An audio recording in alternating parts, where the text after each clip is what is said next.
Hey guys, welcome to the stream. Another episode of Magic of Christmas.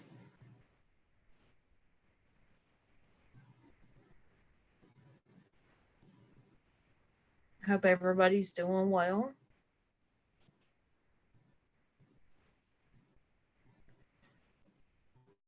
Gonna give people a chance to be able to pop in here. I'm gonna share this out while I'm waiting.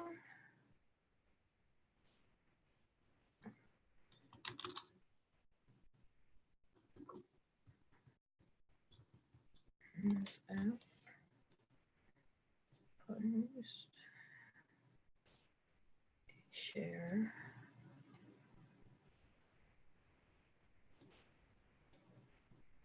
Hi, West Haven. I appreciate that. Hi, Melanie Jane. Ray the fam. It's good to see you.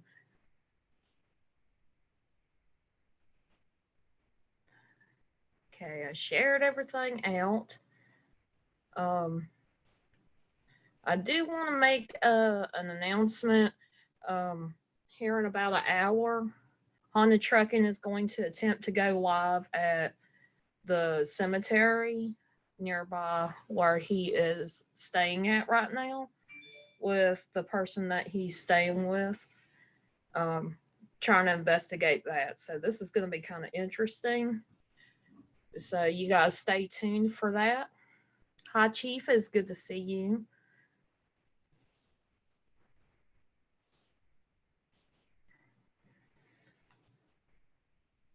I hope everybody's having a good day. It is really winter solstice, and I figure why not go live and do another Magic of Christmas episode.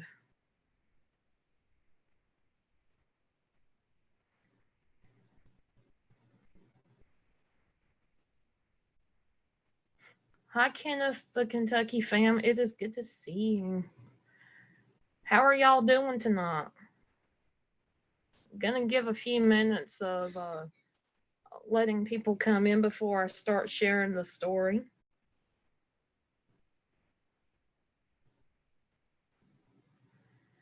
And I don't know why I'm getting blurry, but okay. my for some reason my computer my camera likes to do that. I have no clue as to why. I'm hoping that makes everything better. Hi, Mama Lima. It's good to see you. Oh, cool, Jen. I'd love to see that.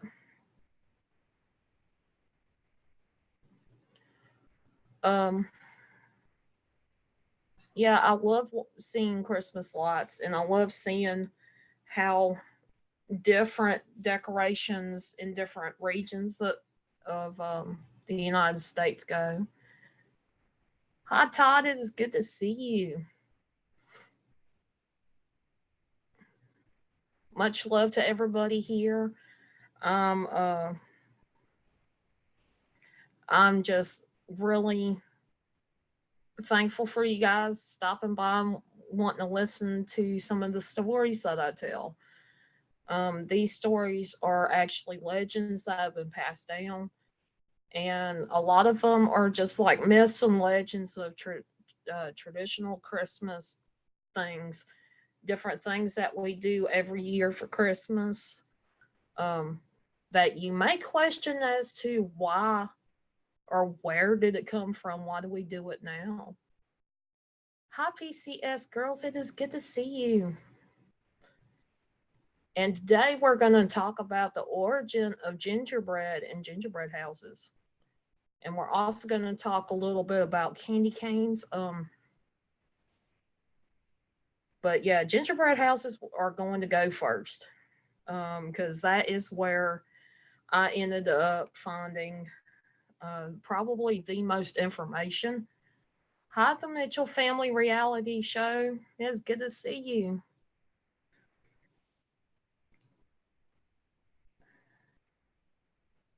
Okay, give me just a second. Um, I've got a friend messaging me to check something.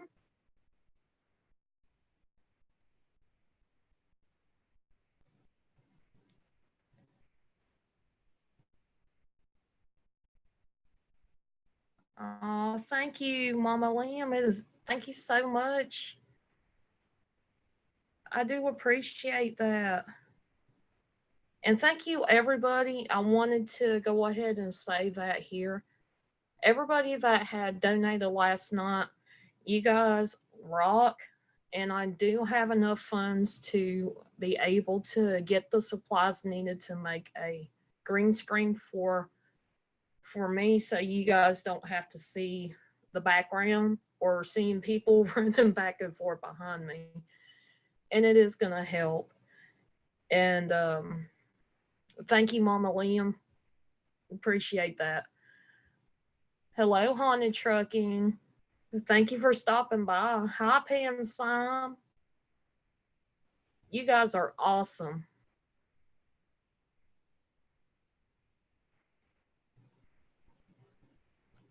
Hmm.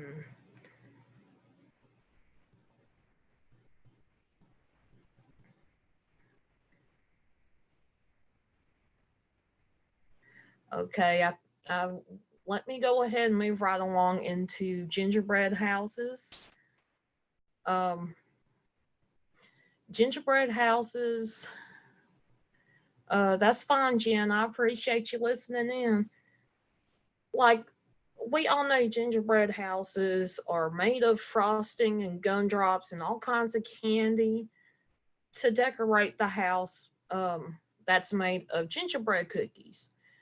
They are um, they can be made totally different. Some people have probably some of the worst fails at decorating like a gingerbread house because of the fact that sometimes the frosting's not right, something is not always kilter, but it's always in good fun. And it's always done around Christmas time.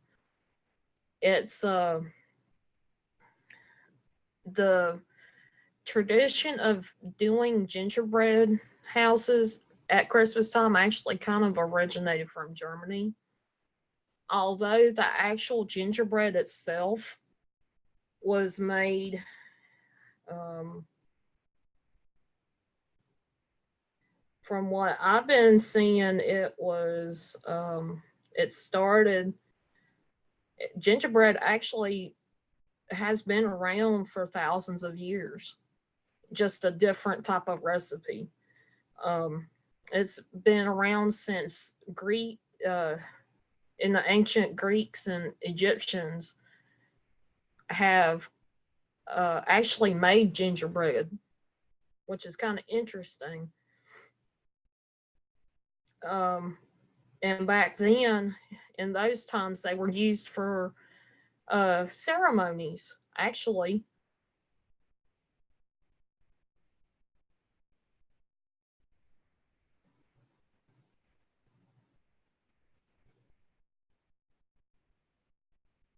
hi, Dominant Destroyer. It is good to see you. Hi, the real Rosie Wren.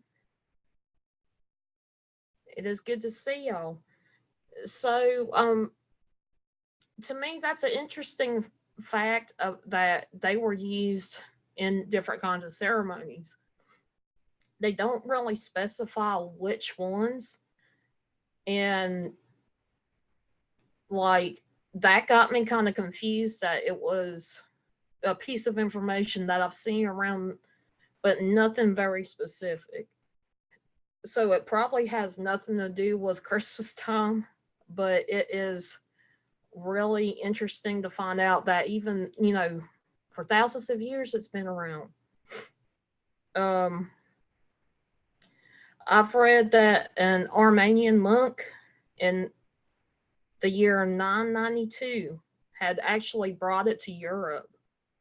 Um, by that time, what they would do to make the different shapes of gingerbread was they actually had made wooden molds to bake these cookies in. So they get the little ridges, but not cut all the way through the cookies, and different intricate designs. So they can use that as a guide for frostings or whatever they were going to add to the actual cookies and whatnot. Um, they made those molds usually in the images of saints and really important religious characters. Um, it was more of a religious purpose than it was anything else. In the 17th century is when it actually became more of a Christmas holiday tradition to use gingerbread cookies. Um, they considered it sacred because they always made it in like an image of uh, different icons. And the but in Europe, the royalty at the time were the um, only people that were permitted gingerbread to be used or prepared specially by certain people. Um, they actually had gingerbread guild members, if that makes sense, um, to be able to make these. So that's one of the things that I found kind of interesting. What kind of made things a little bit more interesting was I was reading up, and Queen Elizabeth I was actually noted to have um, had other um, kings and queens and really high noble people that would come, to meet with her. And as they would meet with her, she actually gave them like gingerbread men or gingerbread women in the likeness of themselves, like the actual religious leader, and it was all tied in a nice little neat bow. Um, and so kind of that's where it kind of took off for um, gingerbread men. And Russian gingerbread makers actually were the first people to actually make the gingerbread men and women. Um,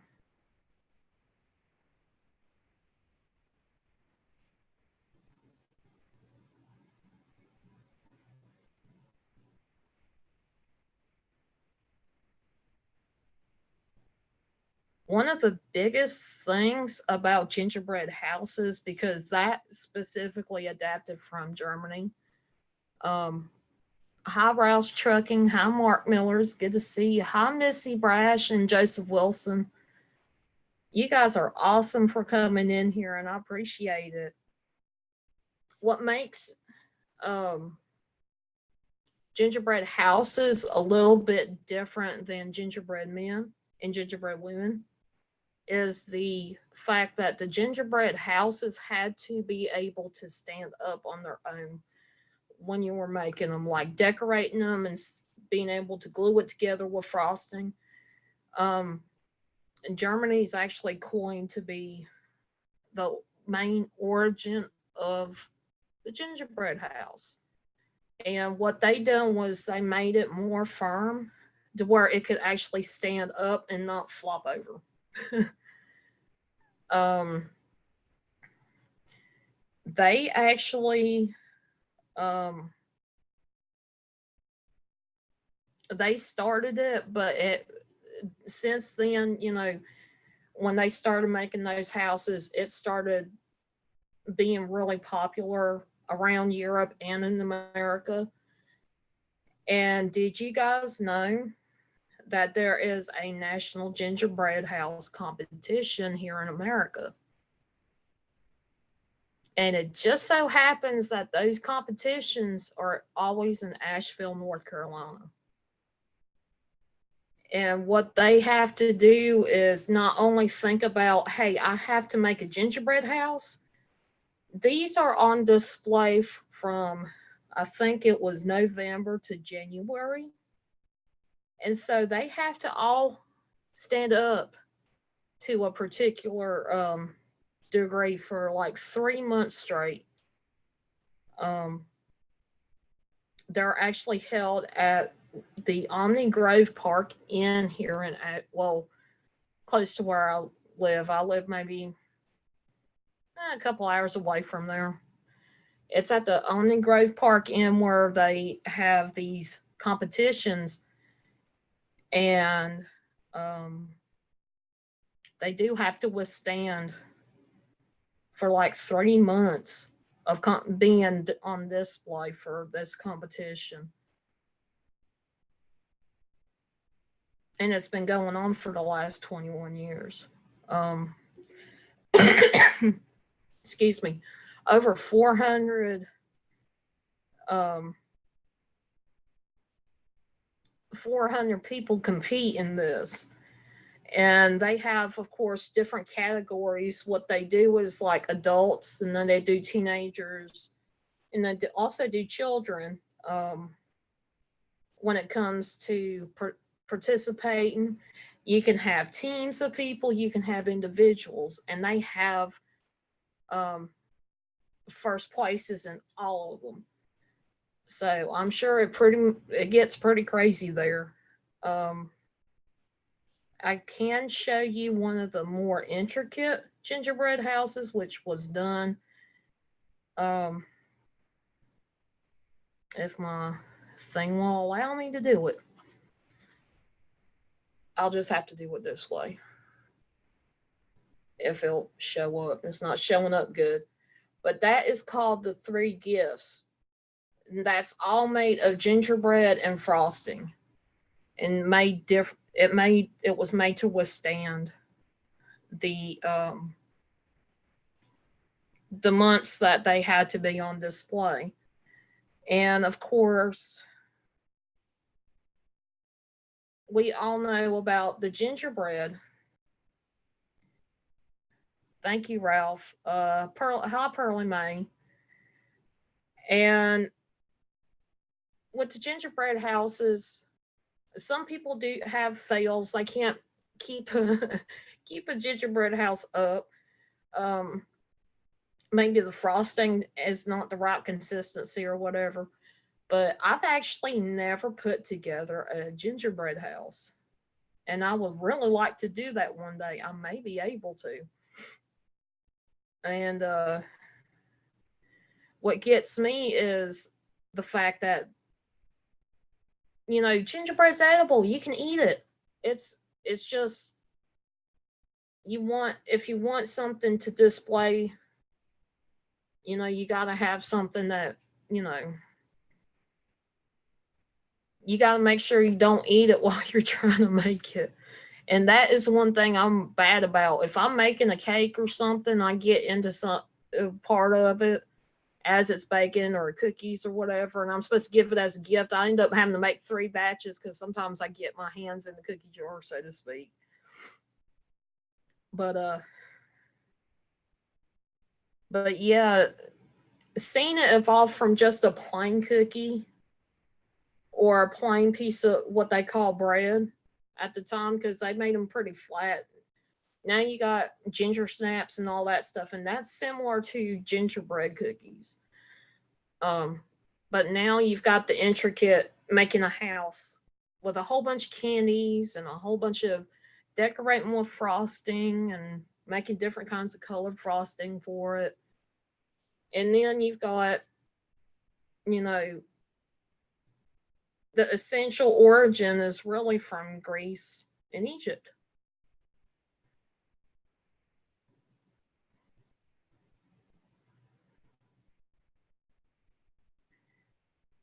Thank you, PCS girls. It is good to see you.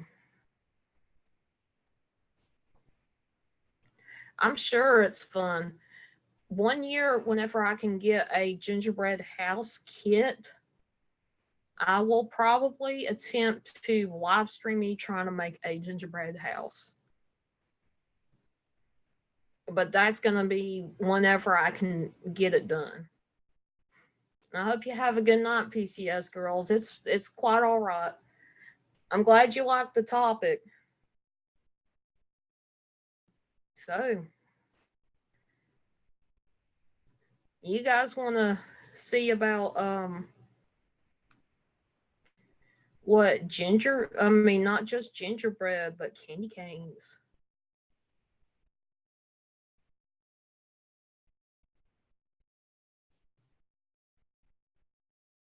I do have a very interesting story about candy canes. It is not necessarily fact to start out with, but it's really interesting to find this part out about not gingerbread, candy canes.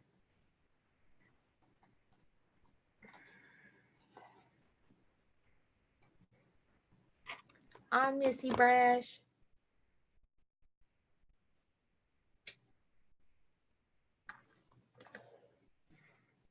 But yeah, Jason Wilson, I try making them, but I eat them before they're done. I do the same thing when it comes to other things. So this is going to be very interesting. I might have the frosting ate before I get it done. And I'm sure it gives you extra little candies and whatnot, so you don't just eat the whole thing while you're trying to make it. Oh, you're good, Pearly May. It's totally fine. I kind of gave everybody a heads up on Twitter that I was going to go live to do this. It being so close to Christmas, I figured why not do a 2-for-1 little Magic of Christmas episode. So I love gingerbread. I love the taste.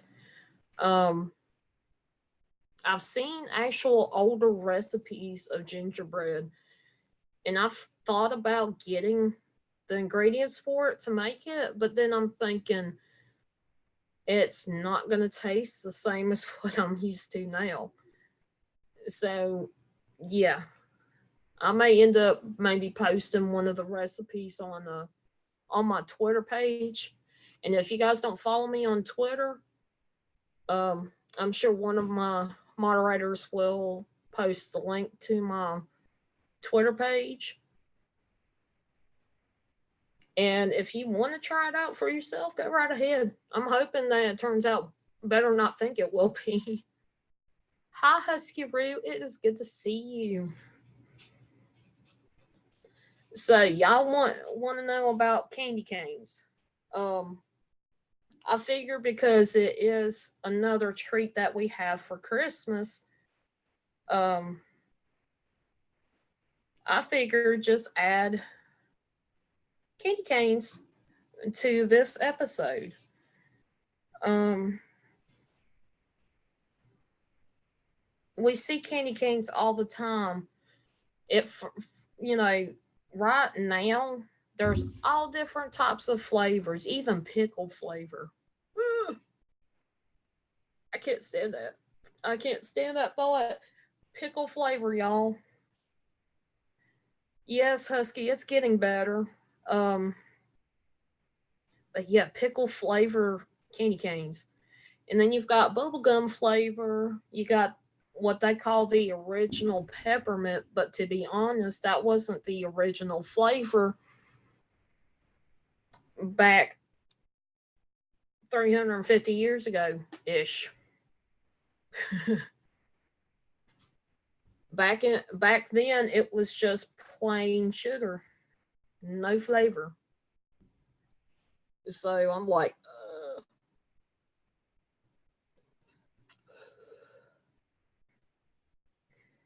which I and I mean we there's all different types of flavors, but you get the candy cane where it's we've got different colors, we've got different colored stripes going down, we've got all kinds of decoration to candy canes, and um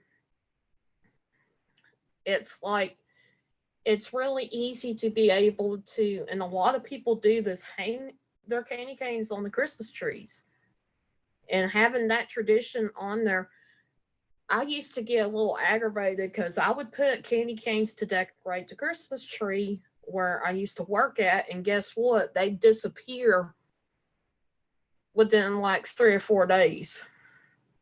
Thank you, Melanie. I appreciate you putting my Twitter out. I will try to post older recipe of gingerbread. And so that way, if you guys wanted to check it out, you're more than welcome to. And I don't know why my thing is not focusing right. And thank you, Pearly May. Um,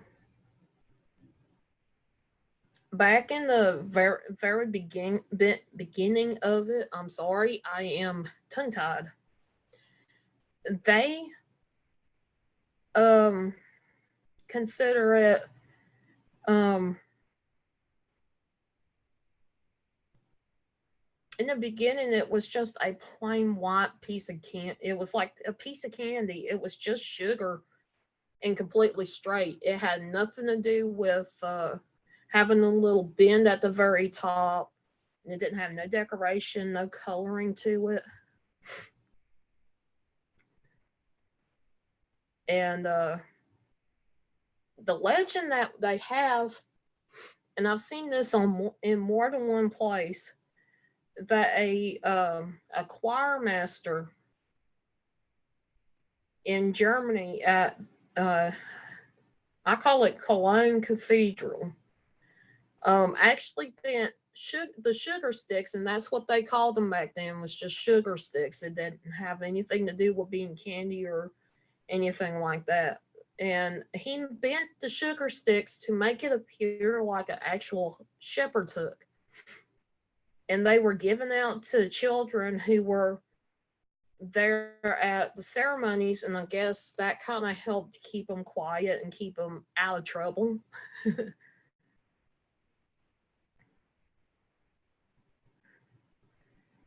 Oh man, now I might try that Husky Roo pickle candy cane challenge. If I can find the pickle candy cane, yeah. But back then, you've got children that would whine and fuss and get into stuff while ceremonies, celebrations would be going on. So they would give sugar sticks to the kids to help kind of keep them calm. And it started becoming a popular tradition, and then eventually became a practice all around Europe and in America. Um,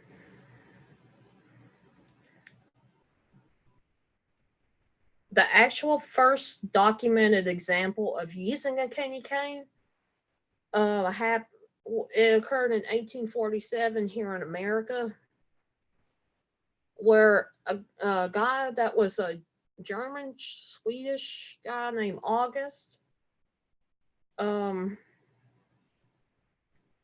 he actually went through the original traditions of using paper ornaments, but he also put those sugar sticks, or then right then at the time was candy canes on the Christmas tree.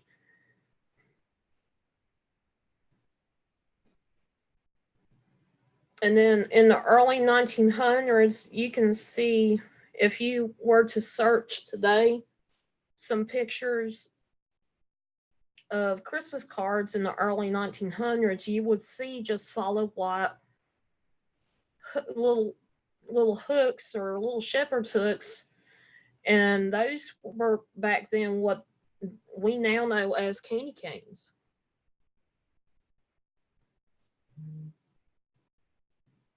And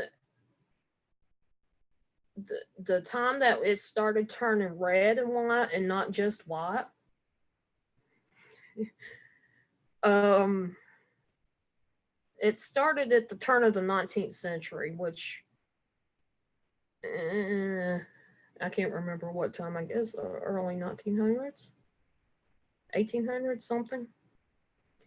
And then they started slowly adding, after they started showing putting the stripes on there, they started adding peppermint flavor, and that became the traditional candy cane.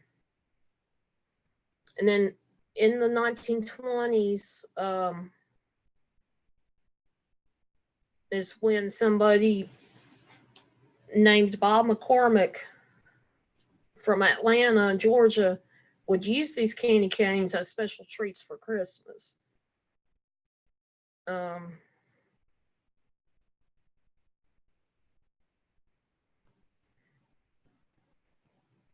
so, from then on, it's just the candy companies grew into making outrageous flavors.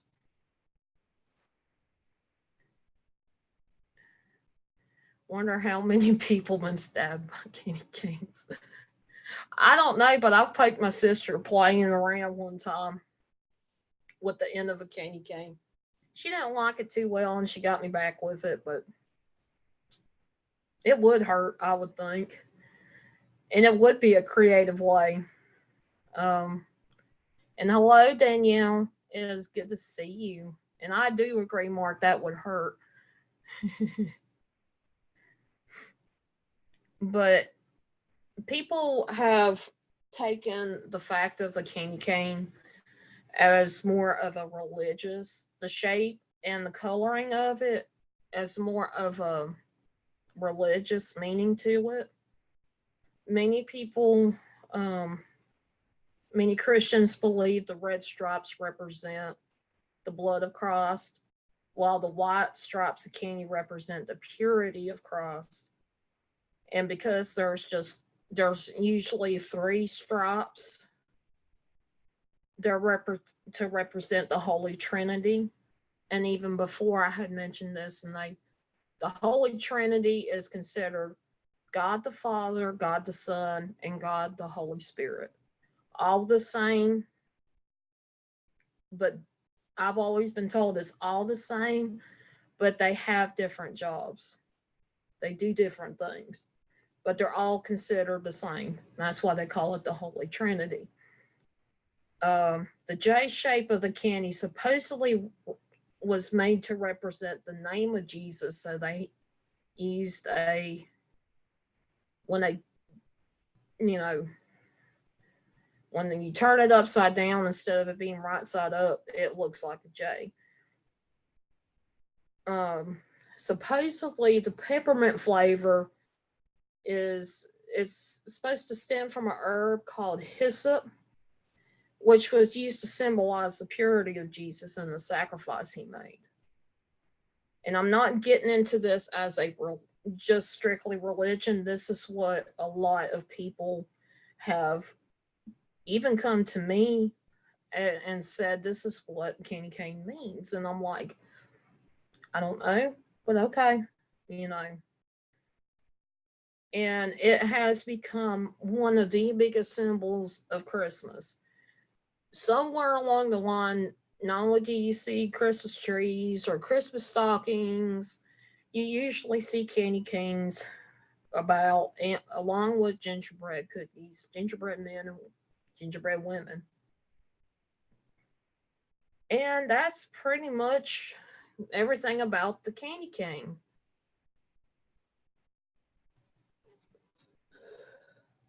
Like I said, a lot of different cultures have different meanings for a lot of things, and I wasn't saying the candy cane thing for the religious aspect, but a lot of people take it that way, which is kind of, to me, interesting. Is But that's just me.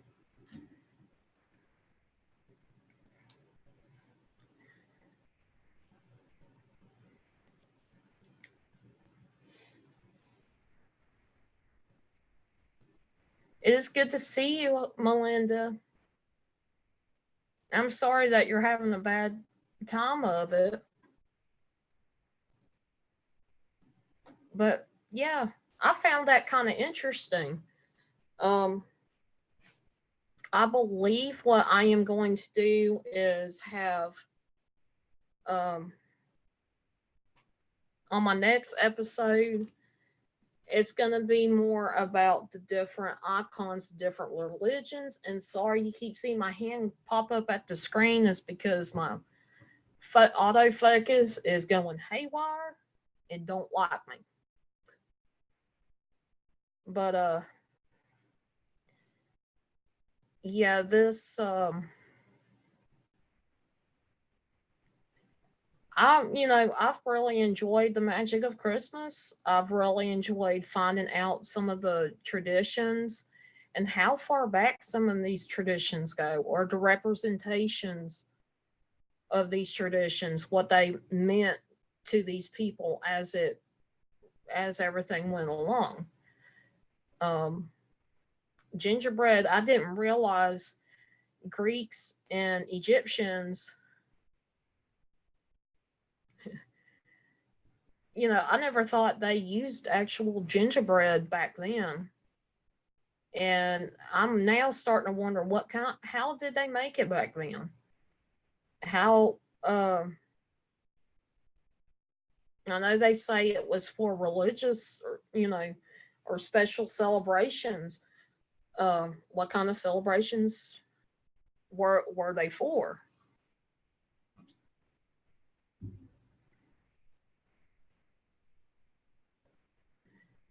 And with candy canes, a lot of back when I talked about trees, the Christmas trees, um,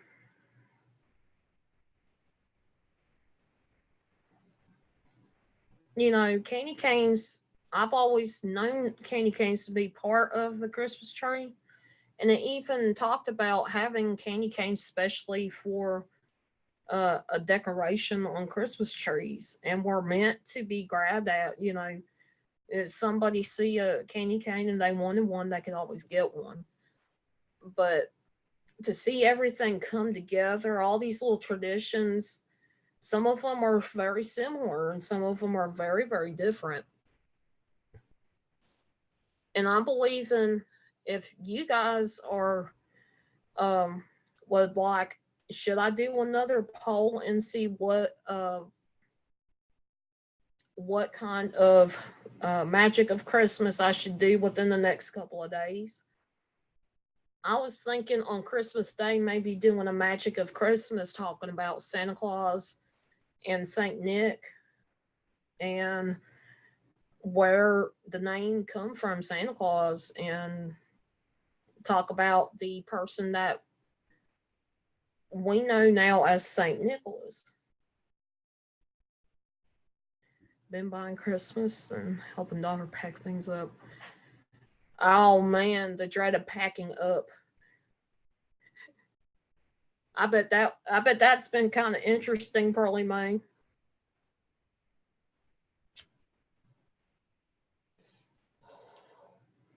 And there is a tradition, a unique tradition that I didn't even know about until later on. And this is going to be one of the um, episodes right after Christmas, before the New Year. And I'll be talking about um, La Befana, which was given to me, a suggestion to me by one of my subscribers who happened to be on the chat, gave me the idea on my very first Magic of Christmas, which was talking about Krampus. So, and there is a lot of information out there about La Befana. So I feel like, why not do a episode about La Befana? It's supposed, from what I understand it, she is supposed to be a witch, but like a good witch. And this will be kind of interesting because it does have a lot of traditions and celebrations behind that.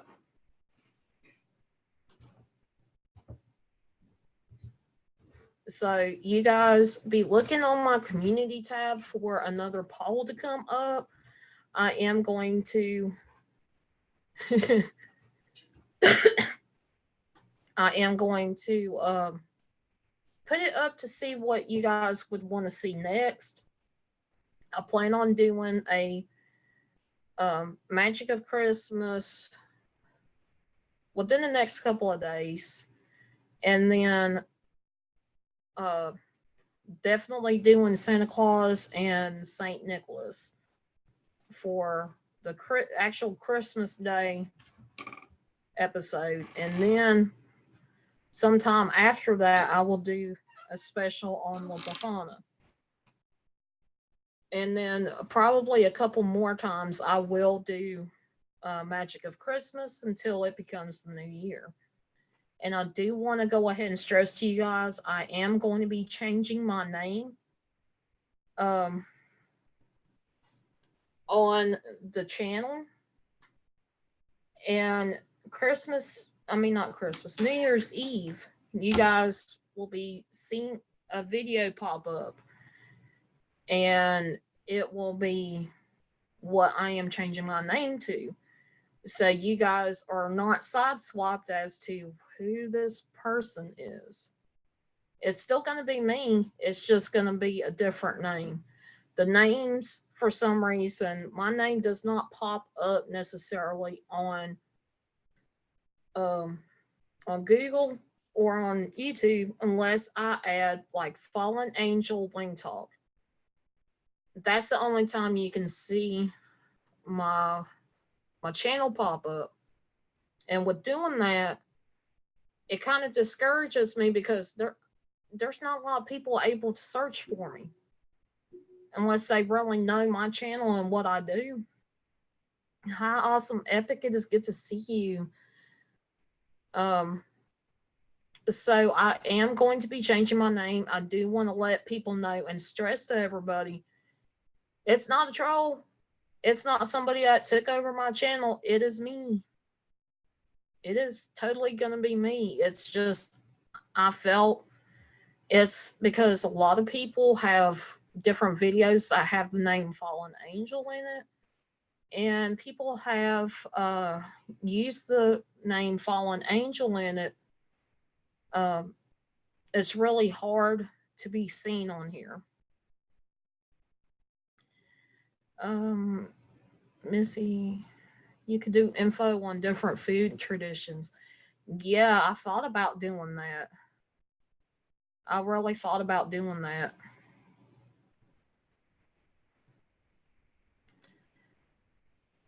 And I will probably do a kind of another different special, I think, on Christmas Eve, kind of explaining what Christmas means to me, just overall.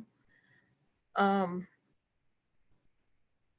we celebrate Christ being born, on the religious aspect, but hi Madman, nerdy tags, but it's not necessarily that accurate from what I know, what I've heard from different scientific uh, scientists and scientific, going back dating. It, we celebrate his birth on Christmas, but that's not necessarily the truth. It's just we celebrate it on that day. I'm not going to really get into different reasons why that would happen, but you know, that's just something that I've ended up, of course, doing my research, trying to get information together.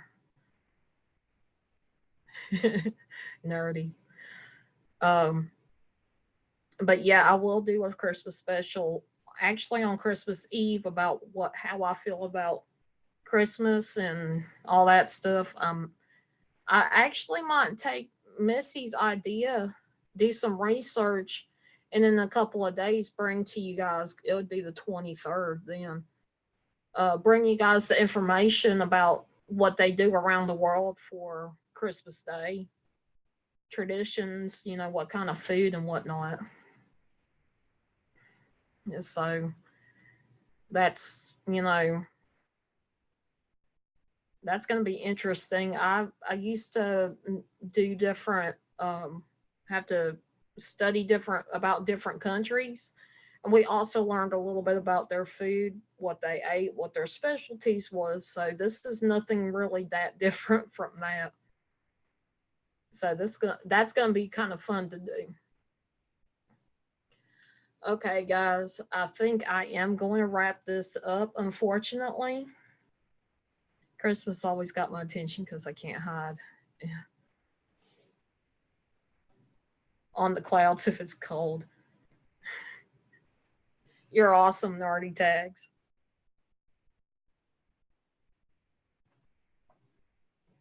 And you're right, Pearly May. Um,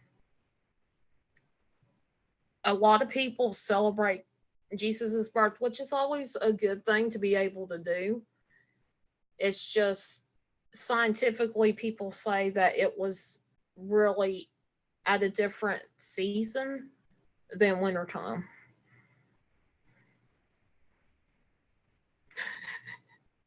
Nerdy tags.